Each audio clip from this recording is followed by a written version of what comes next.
Erev Tov, Rabotai. We're here on this beautiful Wednesday evening. I want to thank everybody for coming out.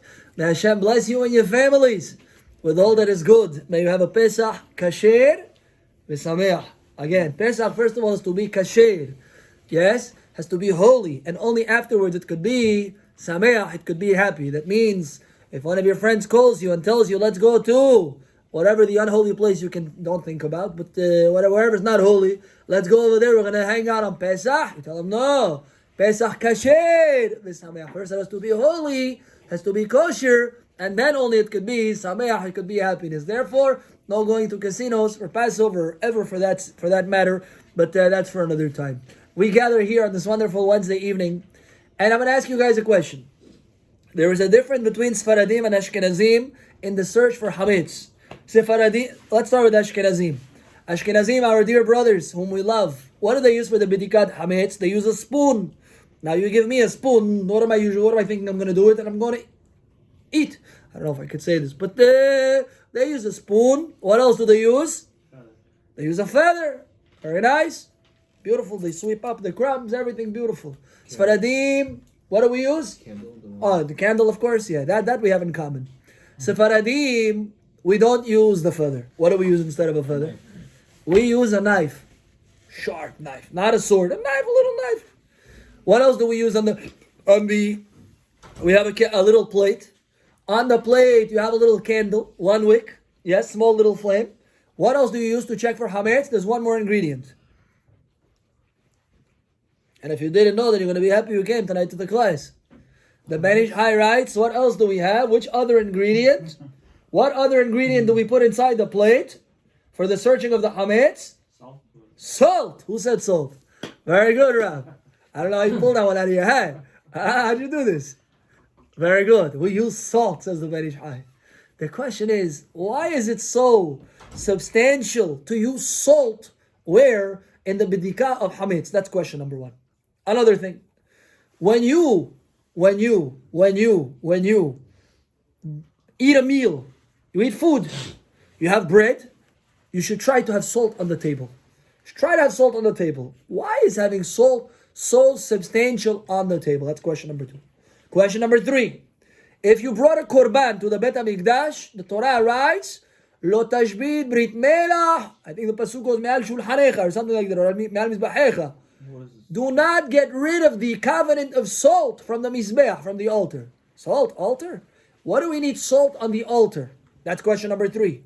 And question number four. In 1 week's time, we're going to start counting Sefirat HaOmer. By the way, I'll say it FYI. You want to know what level you are spiritually. Level 1, 2, 3, 4, 5, 6, 7. What level are you in holiness? And if you're level 10 in holiness, that means you're level 40 in unholiness. Those two numbers added give you a total of 50. If you're on level 49 of unholiness, you're on level 1 of holiness. If you're on level 49 of holiness, that means you only have one level of unholiness to get rid of. It's usually opposite. When one gets stronger, one gets weaker. You want to know what level you're on? Ask yourself, how long did I count Sfirat HaOmer this year? Some guys on the first night, they missed right away. You know that's already very bad. If you missed on the first night, that's very bad. That doesn't get worse than that. That's like not writing your name on the exam. That's terrible. Like it doesn't get worse than that. But it happens sometimes. Sometimes on the first night, a person, God forbid, he forgets Sfirat HaOmer. You have another guy who lasts a week. Wow, he ran the whole week, counted Sfirat HaOmer. After a week, he forgets. You have another guy, he lasts 3 weeks. How you doing? What shoot are you here for? For you, this one. Come. Long time no see. We welcome you. How you doing? You made me happy. Come. Hello, everybody. We're talking about big secrets. Yes, don't tell anybody. You have another? We should have. Who knows where the kippahs are? Everybody.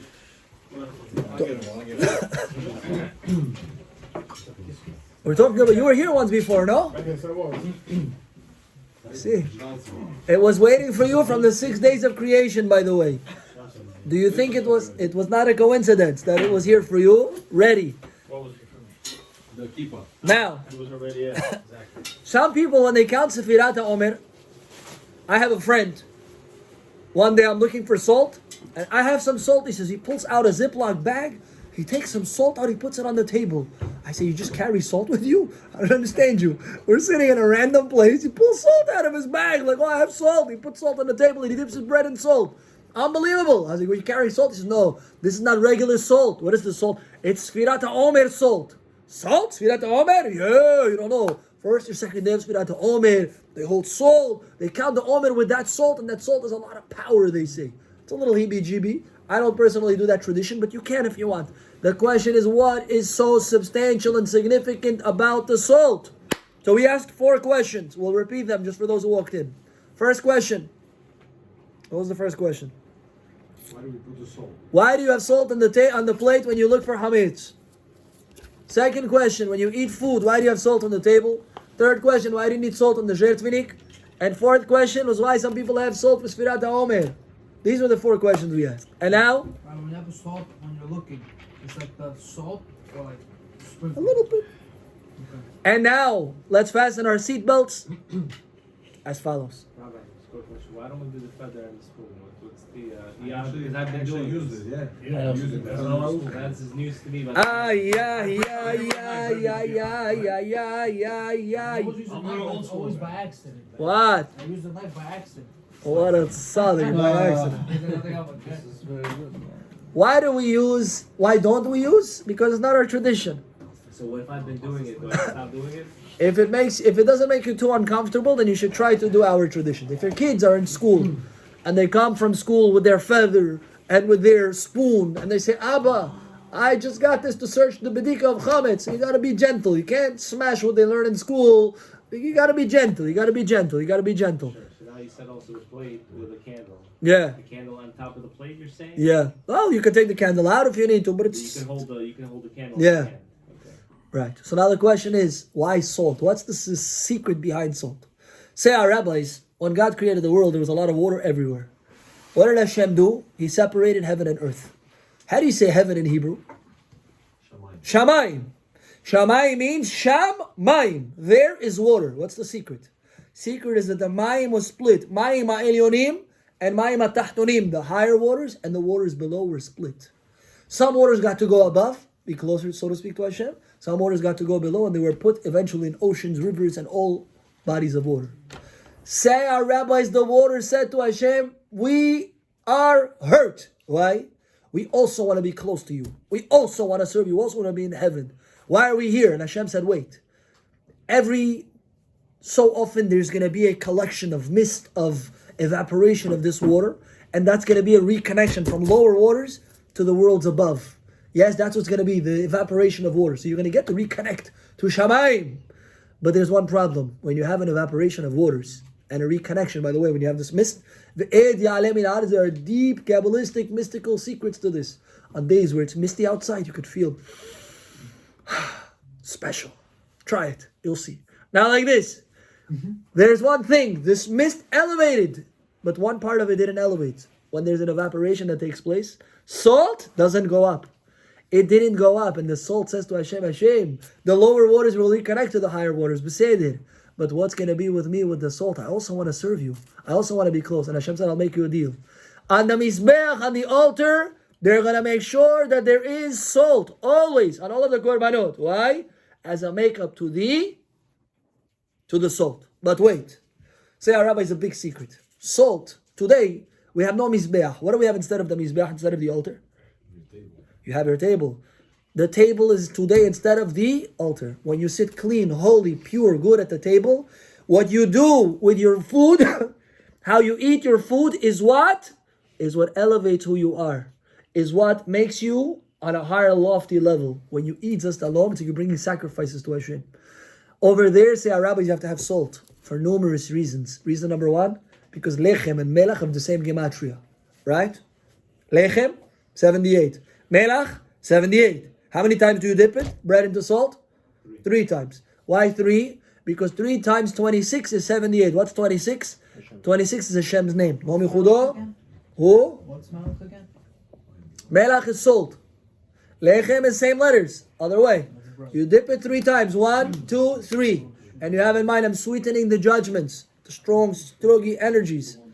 I'm sweetening the judgments with what? With the dipping of the bread. How many times do you dip it? 3 times into the Salt. For Shabbat. Salt. Anytime you have bread, you should try to dip it in salt. Should try. According to Kabbalah, it's a big power. And now, 78 is Gematria Mazla. Mazla, it's like Mazal, but Mazla, it's with an Aleph. Mazla, the Gemara says, Chaye, your life. Baneh, your children. Mezoneh, your Parnasa. Mazla Talian, they're dependent on Mazla. Yeah? So next time they're in the shul and they're saying Mazal, say 78. They're going to look at you like, $1 you're raising? Yeah, 78. Why? It's higher. It's 3 times 26. It's a holy name. Yeah, it's very elevated, and this is the sweetening of the judgments that open up your Parnasa and open up everything good. But wait, you have to know a big secret with salt. Salt has the power to be megaresh et asitra hara. Salt has the power to remove negative energy. If you want to get rid of negative energy, you must use salt. Salt is the deterrent of the Yetzer Hara. Why? When you get rid of Hametz, what are you doing? First, you make sure you get rid of the Hametz inside your heart. You make sure there's no jealousy in your heart, and there's no hakpadot, and there's no problems in your heart. That's the bigger Hametz job. We say, Rabbi, I sold all my Hametz. You cannot sell this Hametz. Nobody's buying that from you. This Hametz, you got to eradicate. You got to ask yourself, maybe I have some Hametz. Maybe I don't talk nicely to my parents. Maybe I don't talk nicely to my wife. Maybe I'm a person who's haughty. Maybe I'm a person who's chas v'shalom, not giving enough. Maybe I'm a person who's jealous all the time. I'm not busy with myself. I'm busy with what everyone else, where everyone else went, the kavod someone else got. That's called Hametz. We have to get rid of the Hametz as the Yetzer Hara. I don't want you to get rid of your Hametz. You're my customer. Where are you going? You're leaving me? I'm not letting you go. He wants to fight with you. And when you get rid of the Yetzer Hara, you have to get rid of him slowly. If you get rid of him too fast, sometimes it damages you. The Gemara says what you do with the Yetzer Hara, it's what you do with your wife, and it's what you do with your child. With your left hand, you push away. With your right hand, you bring close. What that means, to get rid of them, it's impossible. You cannot get rid of your kids, your wife, your Yetzer Hara, you cannot. But what can you do? You say no with your left and you bring close with your right. You have to be very careful not to give the Yetzer Hara the keys. You give him the keys, you give him too much, take the whole hand. You're done. You have to be very careful. So what do? By the way, yesterday a rabbi passed away. I'm not going to say on recording. But meaning yesterday was his yard site. But you have to be careful. The Yetzer Hara wants to fight with you. When you fight with him, when you get rid of the Hametz, so what do? You put salt on the table. You say, Hashem, get rid of the Yetzer Hara. The salt is here. Get him away from me. I don't want him next to me. The salt has the power to deter the Satan. And that's why in Sfirat HaOmer they keep the pouch of salt. And they say this salt is mesugal. It has a lot of power inside of it. Because Sfirat HaOmer is a time of deen. Rabbi Akiva's students passed away. So they keep this salt as a deterrent to the Yetzer Hara. There's one more reason. You see, if I go to Mr. Haimov's house, he probably has a Sub-Zero refrigerator. Yes? No, you're on the wrong side of the avenue. If you were on this side, you would have. Now, one guy tells me, Rabbi, there was a blackout. I don't have one Sub-Zero. I don't have two. I have 3 Sub-Zeros. Each one you could probably fit 2 cows and 4 sheep. I'm kidding. They're big. No, they're nice and sizable. No, Mordechai. You didn't get one? He's also on the wrong side. Huh? You're also on the wrong side. Fair. Now I know. You're on which side? Wrong side of I'm on the the LG side. Life is good. Fair.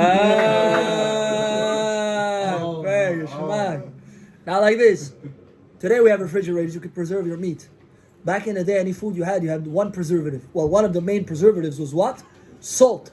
Says the Ben Ish Chai, you want to live long? You put salt on the Ke'ara before you search for Hametz and you say, Hashem, just like salt is a preservative, Yehi Ratzon, you should preserve me. I should have Kiyum. I should have endurance. I should continue to live Bezrat Hashem to next year. Bedikat Hametz, again I'll put salt, and then I'll live another year and another year. It's a sigula to live a longer life. The salt. What's the secret? That it wants to reconnect to Hashem. Hashem, it's not fair. The water goes back. I don't get to serve you. God says, you're going to serve me. I'm going to bring you on the table, and you're going to go on the Bet HaMikdash and the altar. Salt is very holy. What lesson do you learn from it? That you got to want to elevate yourself. We have a holiday of Pesach. What do you do on Pesach? It's called Seder. What does Seder mean? Order. Seder means order. Why? However you live the night of the Seder, that's how it's going to be the entire year. Seder is a very powerful night. Don't come to Seder cranky. Your mother, in-law, said something to you? Don't respond. Take a deep breath.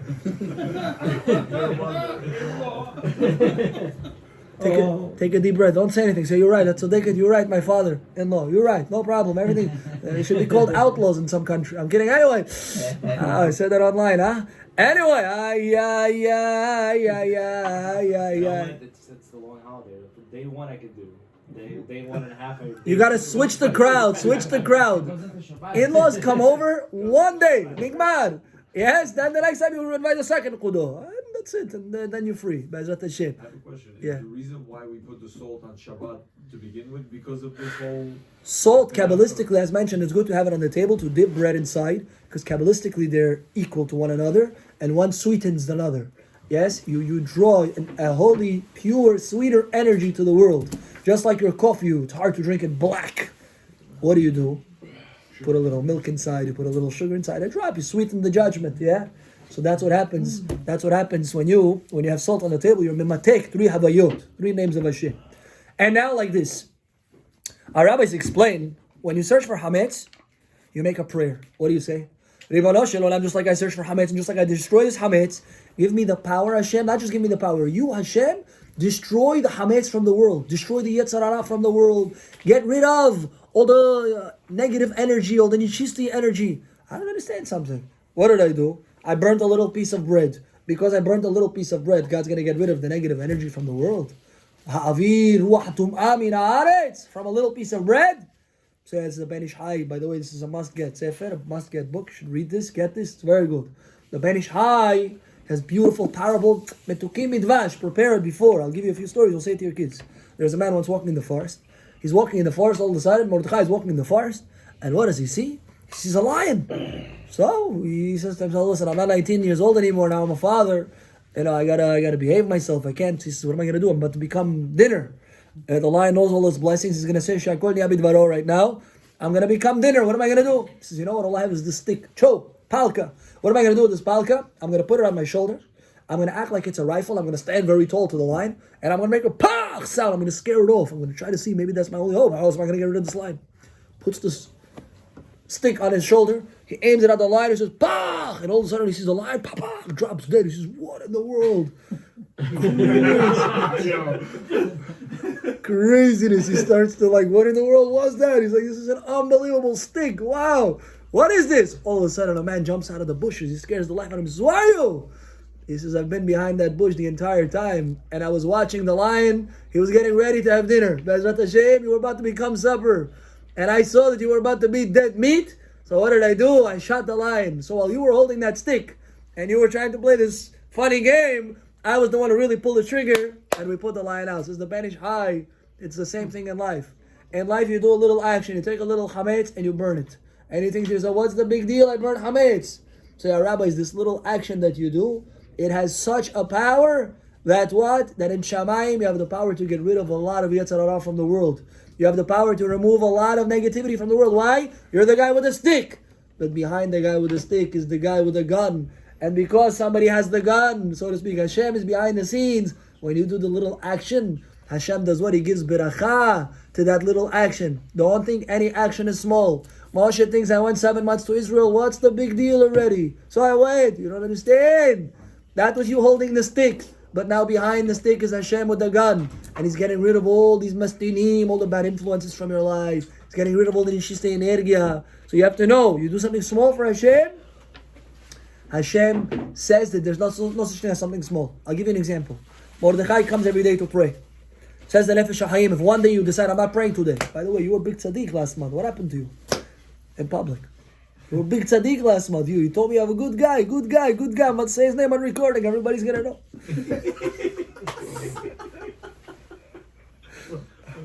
I love you. You decide one day, "I'm not coming shaharit. So, leave me alone. I want to sleep." One guy says, "Rabbi, I feel bad for you. You can never sleep in." I was going to answer him, and after 120 years, you're going to sleep all day. Don't you're going to have a long time to sleep. Relax. It's not about sleeping right now. So, don't come one day to shaharit, or you don't pray shaharit one day. The angels are not able to sing to Hashem. You have certain angels, Rob, that are connected to your neshama, special angels that are under you, under your dominion. You're above them. Until you pray, they don't pray. Until you sing, they don't sing. You think, "What are my big deals? I didn't pray today." No, you're missing the point. Angels are waiting in traffic. They're waiting. "Hello, we have to start the event. Where are you?" "I'm not going today." There was once a bus driver. I forgot the story, but I'll try to say the story. There was once a guy. Yeah. He decides, nobody cares about me, etc. I'm not coming to work. Yeah, one day. Bus driver decides not coming to work. There was a guy, he was supposed to go and perform heart surgery. Because his bus didn't get to the destination, he wasn't able to go. The guy he was supposed to heal, was supposed to help communities and do good things.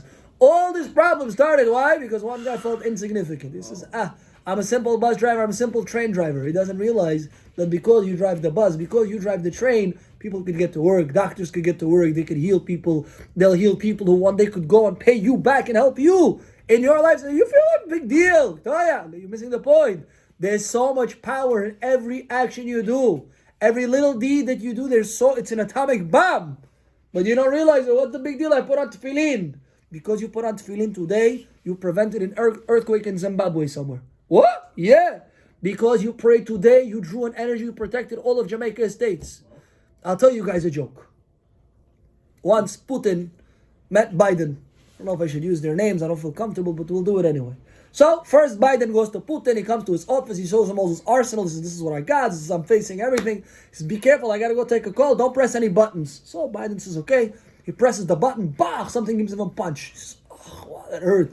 Oh, he says, what does this button do? He presses the button again, bah, again he gets punched. He says, unbelievable, this guy set me up. What happens if I press both together? Press both together, bah, two hands going, punch him in his face.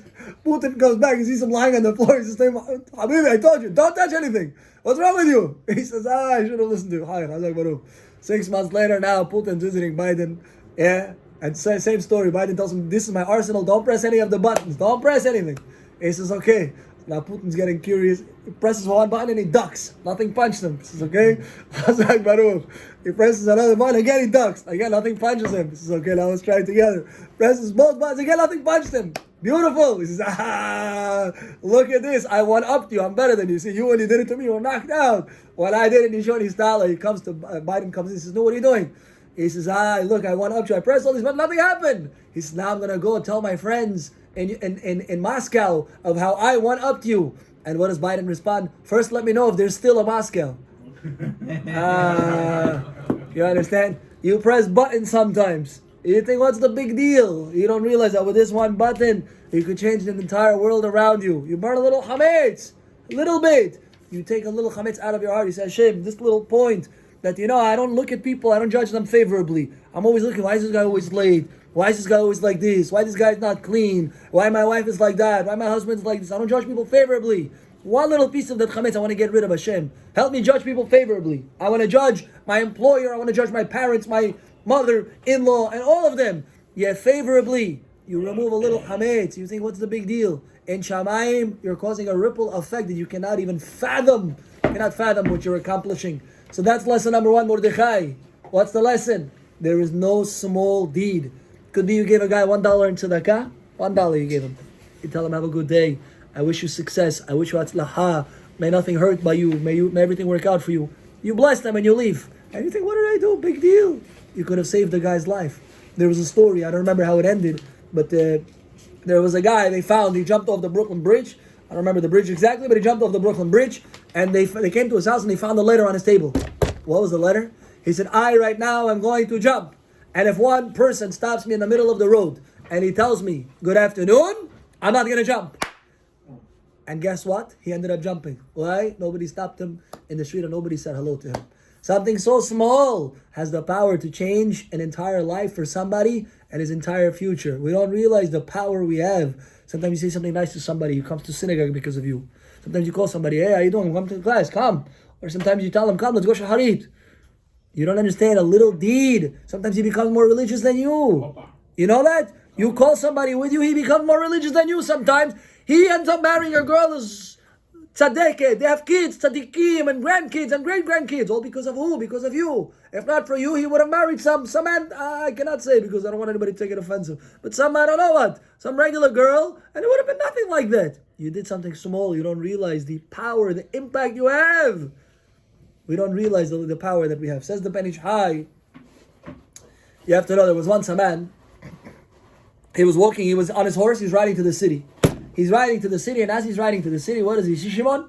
He sees an old man, he says, tzedakah. He says, okay, I got tzedakah. He throws him a silver coin. The guy comes right away. He's crippled. The guy comes to his jacket. He kisses his jacket. He says, can I please get a ride to the city?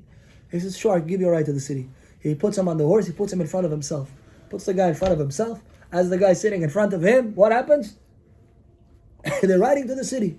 They're riding into the city, and it's an unbelievable thing. They get to the destination of this old man, and the old man says, okay, here's your stop, please get off. He's saying to the younger guy who picked him up. The guy says, what? Get off, this is my horse. Are you confused? Something's wrong? He says, no, what are you talking about? This is my horse, get off the horse. He says to him, hello, get off the horse before I throw you off. So the old man starts to scream, help me! This guy's trying to take my horse! This young man, I gave him a ride! Trying to take my horse. And everybody, they see a weak guy, strong guy, who do they think is telling the truth? Right away, everybody believes the guy was disabled. Yes, tenant's always right. What are you gonna do? You know that? One guy tells me you could have, a guy doesn't pay rent for a year. One little mistake, and how the lawyer presents the case, it gets thrown out. Another year he's gonna be in the house now. Bepul. Craziness. So, listen to this. So they took the side of the poor man, start to yell at this wealthy man. They got him off the horse. He says, I want to see a judge. They bring him to the judge, presenting his case. The judge hears him out. And finally the judge says, I want to believe you. Believe me, I know you're an honest guy. There's one problem. Why was he sitting in front of you on the horse? If you gave him a ride, he should have been sitting behind you on the horse. Why did you let him sit in front of you on the horse? And that's why I cannot give you back your horse. Says the Ben Ish Hai, it's the same thing with us in our life. We all have Yetzer Hara. Everyone. We all eat, we all sleep, we all walk, we all talk, we all like to relax. That's not Yetzer Hara. But that's putting him on the horse. You're eating, he's on the horse with you. Very good. Where is he on the horse? If he's behind you have to be careful. He doesn't take the reins. Why? You eat with kavod, with dignity. Yeah, you sleep, you make sure I got to be up by a certain time. You relax, you got to know there's limits to relaxing. Cannot become jesty, could not become inappropriate, etc. Everything has to have control. But as soon as you give the reins to what? To the Yetzer Hara, then don't come to Hashem and say, hey, you took it away. What do you, Habibi, you gave him the reins yourself. You gave him the driver's seat. Why you gave him the driver's seat? If it's your car, put him in the passenger seat, not in the driver's seat. So that's the secret to what the Yetzer Hara. You push him away with your left. You can't get rid of him fully. That's not the mission. A little bit he has to be there. There has to be a temptation, a drive. Don't put yourself in temptation. Don't put yourself in a bad situation. But understand that he's going to tempt you in every way possible. He's going to rationalize everything that's wrong. Why? Lishba, to get you to continue to shop by him. Yetzer Hara, you're his favorite customer. Favorite customer. When you said something wrong, boom, he won the jackpot. So what do? You got to make sure you don't give him the reins. If you give him the reins, you get angry. You give him the reins in bad midot and bad character. Then don't come to Hashem. Don't come to Hashem and don't cry and scream to Hashem. You got to be careful with how much control you give the Yetzer Hara. The Gemara says one person who prays to Hashem, he doesn't get answered. It's a hard Gemara to understand in some ways. Somebody who writes off his possessions to his kids in his lifetime. He's still alive. The guy is 60 years old. He writes all of his possessions to his kids in his lifetime. The Gemara says he's going to cry to Hashem. Hashem's not going to listen to him. Why is Hashem not going to listen to him? Because you did it to yourself. Why are you giving it in your lifetime to your kids? What's wrong with you? In the lifetime you're giving away all your possessions, you think they're going to have mercy on you? Never. Right? It has to be worked out, the halachic wills, but that's a side point. But the idea is you never give the reins completely. You're in charge. You're in control. It's my neshama. It's not his neshama. It's my choice. It's my Pesach, not the Yetzer Hara's Pesach. Therefore, I'm going to be in control. I'm not going to get angry. I'm going to say, you're right. Come home in a good mood. To make sure to get rid of that Hametz before Pesach. To make a little space in my heart. When you do that, says HaKadosh Baruch Hu, you did a little for me. I'm going to do so much more for you. And this is the first segment of our class, Yiratzon, and we shall put this lesson into practice. We have, Be'ezrat Hashem, the holiday of Pesach. The holiday of Pesach, we're going to have a matzah. It's going to be a round matzah. It's going to be around this big. You're going to take the 3 matzot. Which matzah do you break? You break the middle matzah. The middle matzah is the matzah of Yitzchak Avinu. You break it. The smaller half, what do you do with it? You put it back. The bigger half, what do? You put it away. You hide it either under your handkerchief, put it in the closet somewhere. Make sure there's no chametz. It's got to be mixed with. Well, the whole house is clean, so everything's good. But you hide it. Now, you have 2.5 matzot. You have the top matzah, Abraham Avinu. You have Yitzchak Avinu, the broken matzah. And then you have Yaakov Avinu, the bottom matzah. When you say beracha, you're going to make 2 blessings on matzah. First of all, you're going to say, Baruch Ata Hashem Elokeinu melech haolam, hamotzi lechem min haaretz. How many matzot are you holding? You're holding all of the matzot in your hand. 2.5 matzot. You have a whole matzah, a half matzah, and a whole matzah. You're holding them. Baruch Ata Hashem Elokeinu melech haolam, hamotzi lechem min haaretz. Now, you put the bottom matzah down. That's the bottom. You have how many matzot in your hand? 1.5. You're going to say, Baruch Ata Hashem Elokeinu melech haolam asher qideshanu b'mitzvotav v'tzivanu al achilat matzah. What do? You dip it into salt. Take a little bite. Everything's beautiful. 1 second. Now what you're going to do is the top matzah. Here you have a matzah. Top matzah. So on the bottom, the middle matzah, how much did you have? You should break it in a way that it breaks more or less, that one piece should be 2/3 and one piece should be 1/3. Don't break a little chip. Break it that it should be usually 1/3 and 2/3. The 1/3 you're going to have broken, and the top matzah is whole. You take this whole matzah, you break it into 3 pieces. One is going to be 1/3. Yes. You're going to put it next to the shlish that you already have. That's going to be 2 shlishim, which is a kazait each. Now you're going to give people from this matzot, as many people as you can give from here. Most times you're going to have to give them a piece, and you're going to have to supplement the matzah minatzad. From the side, you're going to have to give them matzah. Yes, you're going to have to give them matzah. How much matzah do they have to eat? Really, 1 kazait is enough for the first eating. How much is 1 kazait? It's less than half a matzah. And we measured many different companies of matzot. Even the Haredim was very thin. It's about a shlish matzah, about 1/3 of a matzah will give you a kazait. A little more than 1/3 gives you a kazait of matzah. You don't have to sit over there and people are going to tell you must eat 1 whole matzah. Hello, wait, 1 second. Who has to eat the whole matzah? It's the guy who made the hamotzi.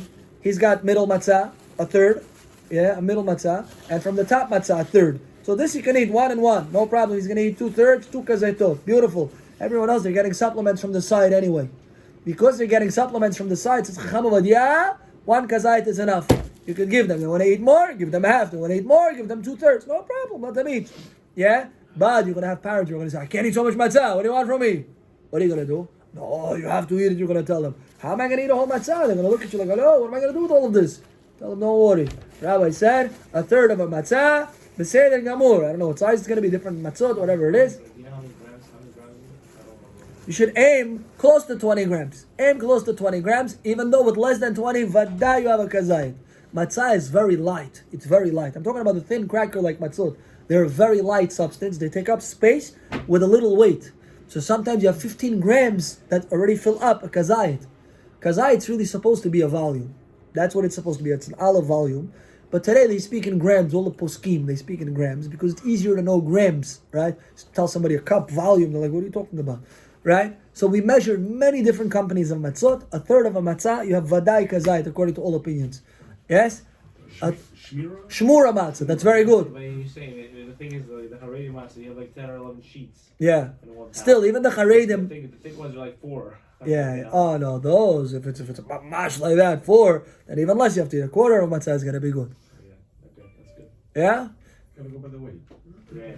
You can go 20 grams on matzah, you very comfortably have kazait. The Haredim, once we measured, I don't want to say, it was not 15, it was even less than 15 grams came out kazait. Oh, really? Haredim. Even less than 14, and even, I don't want to say. But aim for 20 grams, you're good to go. That's what Chacham Ben Zion says. So now, you're going to eat a kazayit, you have to make sure that it's comfortable, the leaning. Many people, they lean like this. There's nothing here, they're like uncomfortable. It's not good. Turn your chair a little bit. Turn your chair like you're driving your Mercedes. You know what I mean? Like you're driving your car a little bit like this. Yeah, you take your cup, you make Borei Priya Gefen, you're comfortable, you're leaning. Am I leaning? I'm leaning. Hazak Baruch, and you drink. No problem. Derech Herut. On the table. You don't have to, now leaning in front, that doesn't help. It has to be leaning toward the left. Leaning toward the left. It has to be leaning toward the left. How long is it? Okay, but it should be leaning, a comfortable leaning. The best thing, Yeah, I heard yesterday because the esophagus is on the left side. that's one of the reasons. Mishnah Berurah gives 2 reasons. One of the reasons is because of the windpipe and the food pipe. Another reason, what was the Mishnah Berurah's reason? Another reason, I forgot what he says over there. If somebody could get me a Mishnah Berurah, Rafi? Do we have Rabbi a custom like this guy, the Haredi guy yesterday was telling me that some of them lay down on like a bed. Yeah. No, that used to be. Today, not so much. No? Beautiful. Rafi, I'll just take one. You can take one if you want. Okay. I'll read to you the Mishnah Berurah. We are in Siman, Taf, Ayin.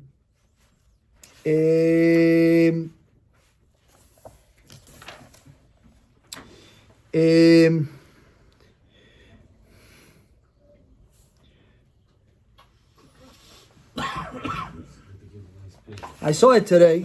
Mishnah Berurah gave 2 reasons. One of them is for the Kaneh B'Eshet. Second reason I can't remember. I have to see it. Bezrat Hashem. And I'll let you know when I find it. But actually, yeah, you must lean toward the left. Yes?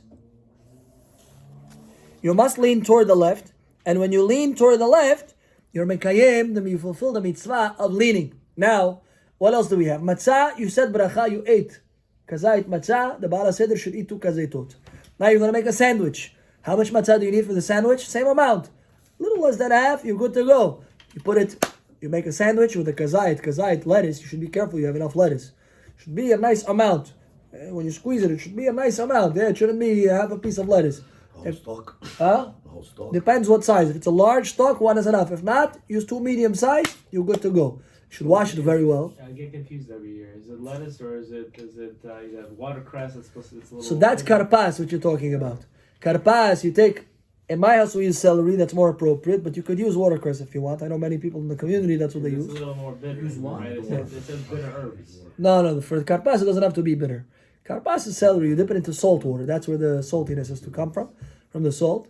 We use celery. If you want to use watercress, you could. Ashkenazim use What do you use potatoes. for bitter herbs? What do you use? I use romaine lettuce. But that's not bitter also. So they explain why you use romaine lettuce for bitter herbs. Ashkenazim use chorein, horseradish. Horseradish, yeah. We use, I ain't gonna eat a kazayit of horseradish. Or like the scale And the one egg. also people use. No, for maror, we use romaine lettuce. That's what's appropriate to be used. For maror, romaine lettuce, you should wash it very well, or do what I do. I buy already pre-washed, better disar.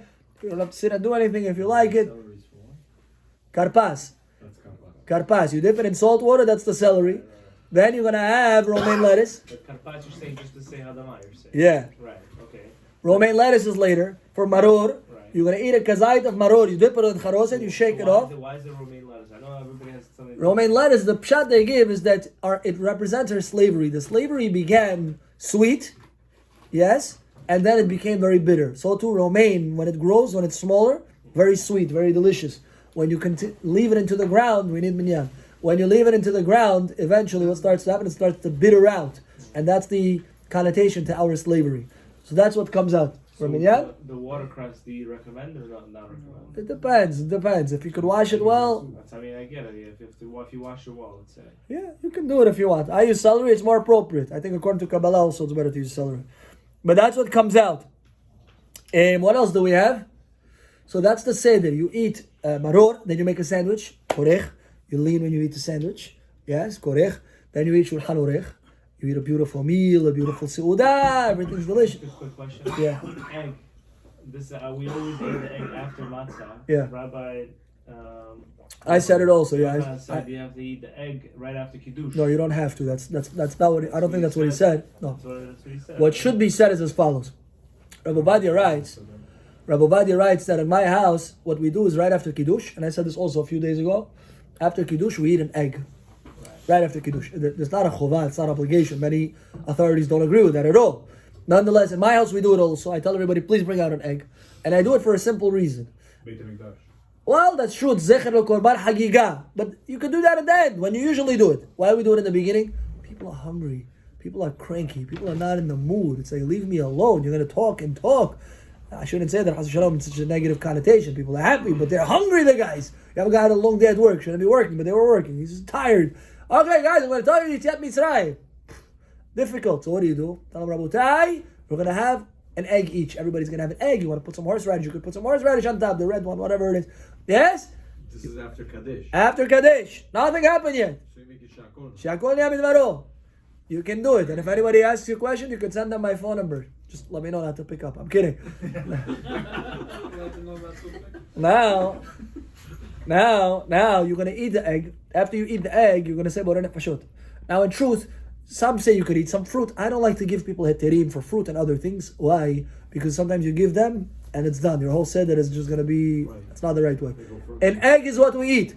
Nigmar. That's what Chacham Ovadia did. That's what we do. We eat an egg, crack it in half, put whatever you want on it. Shakol Yamid Varo, Borei Nefashot Rabbot, and Hazak Baruch Rabutai. Everybody's good, everybody's calm. Let's go wash hands, let's go wash hands to make uruhat. So we're going to wash our hands without a beracha. Then we're going to eat the celery, Borei Priya Adama. And the yahat, you break the middle matzah. And magid, which is the most important part of the night, to say the story of Egypt. Prepare good stories, inspire people. Sometimes reading the text, it's dry for some people. Read the text, tell them a story, get them involved. Tell them a story of the guy with the pach. Tell them when you do actions here, Hashem responds in kind. Get them involved, get them excited. The kids especially, get them candies, treats, something. Keep them involved. The whole night's about the kids. If the kids are sleeping, total loss. You missed the point of the night. Yes? Get them to nap before. Then they come, as Hashem said, they're wide awake. Very good. They want to run around the What world. would be like an appropriate time to come before the Seder, to come home? What do you mean? Like you said, to finish up Work? Yeah. Work, you should be done by 1 o'clock. It's going to be a... It's like a Friday. It's early? Huh? It's like a Friday, Shabbat. And 1 hour, 2 hours before. You think that's enough, Randy? Depends what you do for work. 1 o'clock, I'm home, say that again. I'm home. I'm here to help you. May Hashem bless you. Tonight, my mother-in-law is coming. I'm kidding. Anyway, I said that joke too many times today, I think. So we're going to... Let's see if we can play with the recording. But Lemaaseh, I heard that from a Rabbi Jonathan Rieti. He says that joke numerous times. So that's where I got it. So then you say the story of Yetziat Mitzrayim. What? You prepare the joke.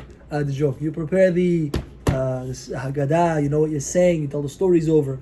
Yes. Afterwards, Magid Rohza. You wash your hand, Netilat Yadayim, Motzi Matzah. You say Motzi al Achilat Matzah. Maror, Korech, which is the sandwich. Shulchan Orech, which was what? The meal. To have a nice Pesach meal, but be smart. You have to eat more matzah. Sometimes the guy is so full already. Then they give him fish. Then they bring out the meat. Then they bring out I don't know what, and he's already like a balloon. He can't. How much can I eat? I know. I don't have such enough taritzet. I cannot. So you got to be smart. You got to know to leave some space because you're going to have a fikoman. How much should you eat for the fikoman? According to the Shulchan Aruch, Rafi, 1 kazayit's enough. Ashkenazim eat 2 kazaitot. So let's do a summary. In all of Pesach, the most stringent opinion is that they eat 5 kazaitot. That's the most strict of the strict of the strict. 5 kazaitot. Mahmir. Yes? How much is a kazait? Shlish matzah. Third of a matzah. What? 125. Basically 2 matzot you have to eat. That's the most mahmir. You want to go one level down.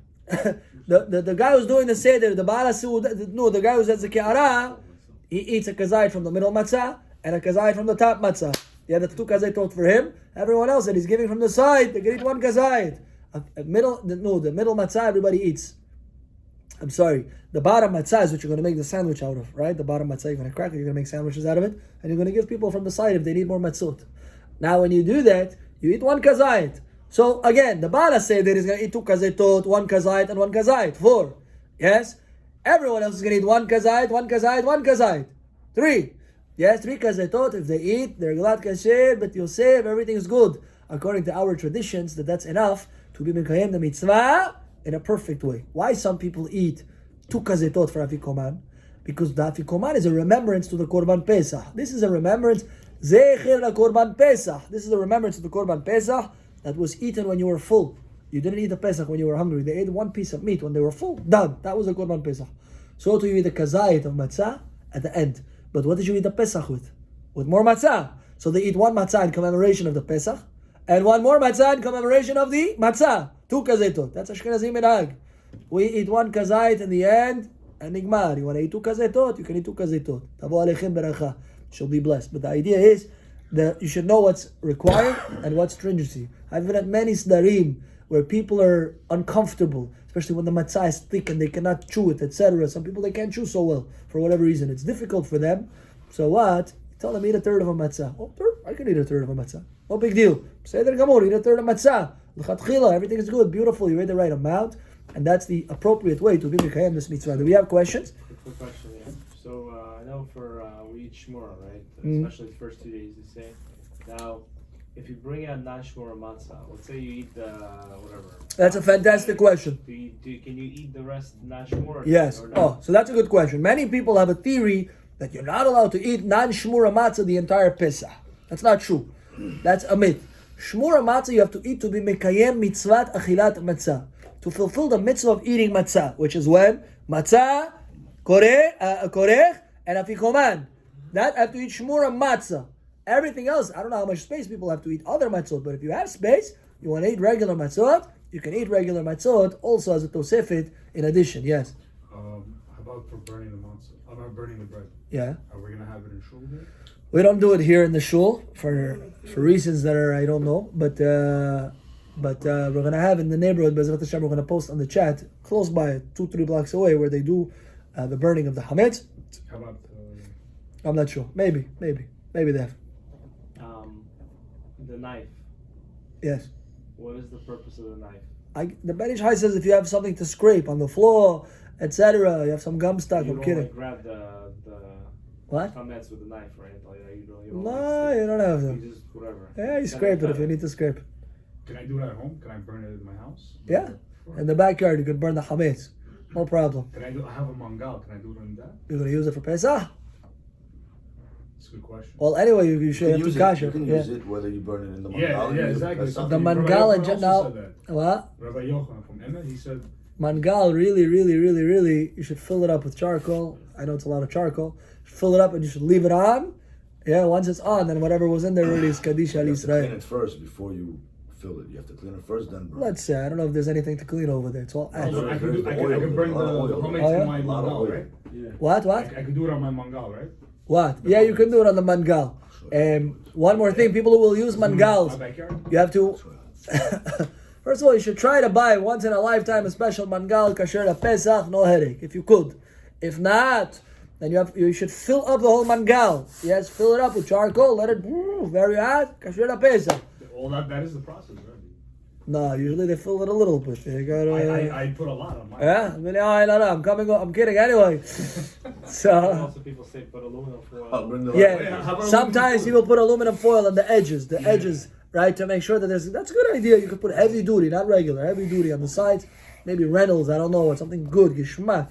You put it over there, very good to go. And the sticks you should buy new. He sells them here, he sells them there. You could buy them, take them to the mikveh before. Why? You can throw them in the fire. No, don't do this. Sticks you should Can buy you new. use wood? Those Yeah, you can stoves? use wooden sticks. That's also a good idea. Why we became so fancy. You burn the Rabbi, throw them in the fire every year, Rabbi. Okay. And how about the grill? Not the grill, the piece that you put on top of the mangal. How about The that? net. The net, yeah. How, No, how that do you shouldn't use that, man. No. Shouldn't Is use there any way we could? It's not good. It's not a good idea. It needs libun. It needs to be blowtorched. So can I just get a new one? Yeah, Vaday, you should get a new one. Any other questions? For Hametz, usually like they come on the day of Pesach, they pick up the garbage. Yeah. Like the afternoon. So I remember one year They came late. they something. So what I burned, does it really matter? Yeah. Do they have to take it away? Like, So I when you remember leave one time I it, drove many somewhere- halachic authorities hold, once you put it on the street and you say, Kol hamiradi kabir shuti, you say the whole proclamation, it's all afar. Dirt, ownerless, useless, zero. I mevatel, I remove it from my heart. That's it. That hametz is not your hametz already. It's already. It's burned too. It's not. What? So you can't eat it if you wanted to. It's, What? It's not, Oh, what you burnt? I'm saying the burnt. No, that's already burned. That's already not rawi la'achilat kelev. Can we do the thing right now, the selling of the Hametz? Yeah.